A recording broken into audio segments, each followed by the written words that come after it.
two-parter just because I'm not sure it's going to count the rest of it. I'm on page 19.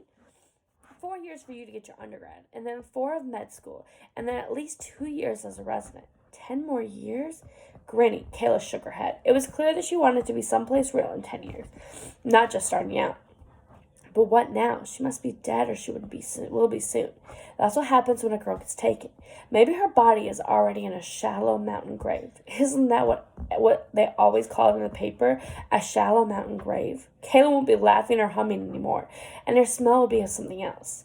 Only, I don't believe she's dead. Something inside of me says no, but that's just stupid. I hear my mother's voice. It's irrational. The greatest sin in my parents' eyes, being irrational. Of course Kayla is dead. She must be. The shaking is getting harder. My arms are trembling. No matter how hard I squeeze my hands together, Sergeant Thayer's eyes bore into me. What about Brock Chambers? We understand Kayla had recently broken up with him. Do you know if he was angry about that, Brock? I just know who he is, that's all. I've never even talked to him. Kayla didn't seem like she was super upset or worried or anything, though. Sergeant Thayer asked me a few more questions, but it's clear I don't know anything. It's also clear he's getting frustrated. When I walk back into class, everyone stares at me, and I keep thinking about what Drew said, about how the guy asked for me. It should have been me, down by the river. It should have been my purse on the seat, my head on the ground. He wanted me. I don't care what Sergeant Thayer said. This guy wanted me, this girl in the Mini Coupe. He wanted me first. Maybe he still wants me. Found on Kayla's dresser, to do. No more chocolate. Call Sammy. Get pink streaks. Drink more water. Buy extra long sheets for dorm. Practice guitar. Don't worry if people think you're a nut. Sign up for 10K and practice French. And then it says there's some evidence that was filed. And it says rank of the river. They found her car 200 yards from Kayla's car. They also found a tooth. They also went and got a toothbrush for testing, and they got it from her bedroom. They found a bloody rock. They found a bloody rock next to her car. All right, the third day, and this is from Gavin's perspective. Eyes open, eyes closed. It doesn't matter. This is a black drive. With his bare fingers, Gavin stiffs through the mud and silts as he crawls across the bottom of the Wilmont River, looking for Kayla Coulter's body. People don't understand if you don't tell them there's no visibility in the bottom. They picture scuba divers in the ocean surrounded by schools of colorful fish. They still think you can see their hand if you hold it in front of your face. No, you can see nothing. Carry a powerful dive light and you can't see its beam even if you place it in front of your mask. In the blackest black, Gavin is deprived of every sense except touch. His entire body has become a giant eye as his mind connects his fingertips, toes, and everything in between to create a picture of what he is touching. Sometimes the touch is horrifying. He still remembers the feel of a human hand against his throat as he searched for the murky depths of Blue Lake in 1999. He had fallen directly into the outstretched arm of a dead 6-year-old girl. She had drowned in a church picnic. Gavin is part of the Multnomah County dive team, which is called out a couple times a month. Drowning, suicides, murders, missing persons, vehicle crashes, dumped vehicles, evidence searches, and the occasional Homeland Security directive. But most of it involves people. He has lost track of how many bodies he has recovered in the last 11 years. A baby thrown from a bridge. Oh, an old man who took his last fishing trip, airplane crashes, those are the worst. The bodies shattered beyond belief, missing arms, legs, and heads.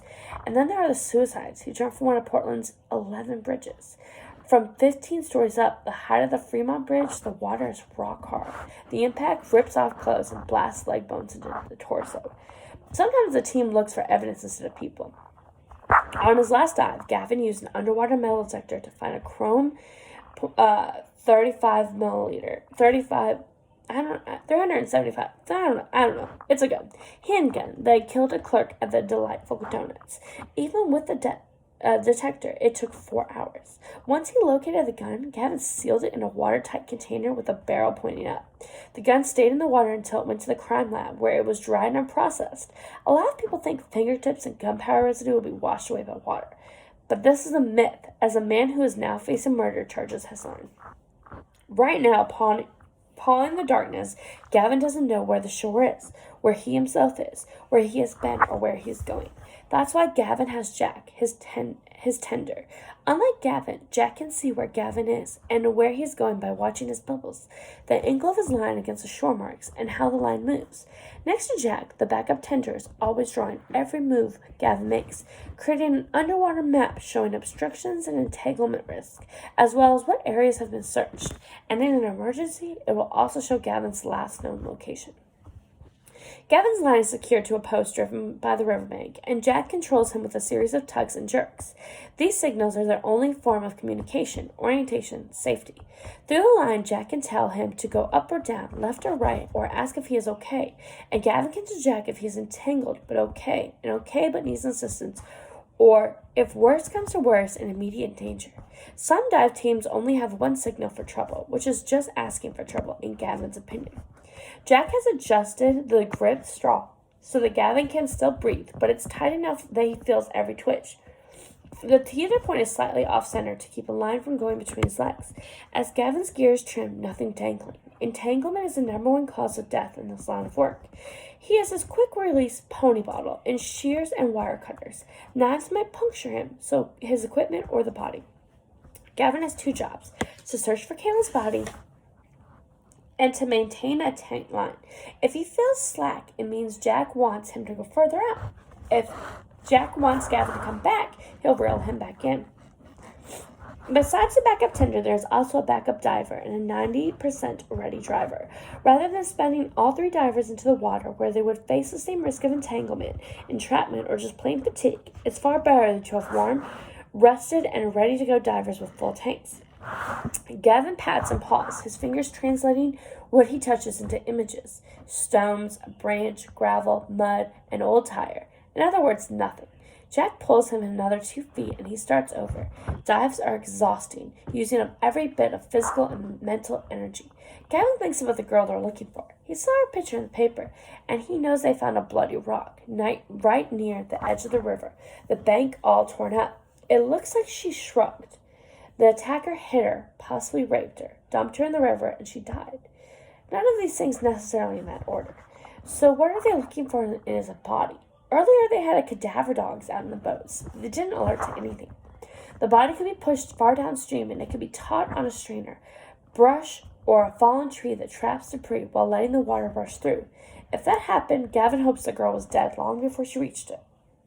Otherwise, the water pressure would hold her in place against the strainer until she slowly drowned. With luck, the body is still on the bottom within reach. It takes a week or longer for a floater to pop up. Underwater, a body has an effective weight of about 5 pounds. If he finds her, she'll be easy to maneuver, at least until she gets up in the air. The worst thing is that the parents are unsure and have refused to leave. If Gavin doesn't find anything, they won't understand. Won't understand that it's like searching on your hands and knees, blindfolded. You can pass by something 2 inches away and never know you missed it. Besides, in a fast water environment like this one made worse by recent rains, the girl is probably long gone. Miles downriver, washed out to the ocean, unless she got snagged on something. And if Gavin does find this girl, that will be worse. The parents screaming and tearing at their hair as they drag what was once their baby on shore. But at least they'll have an answer. All right, we're going to stop there because the next one starts a different chapter.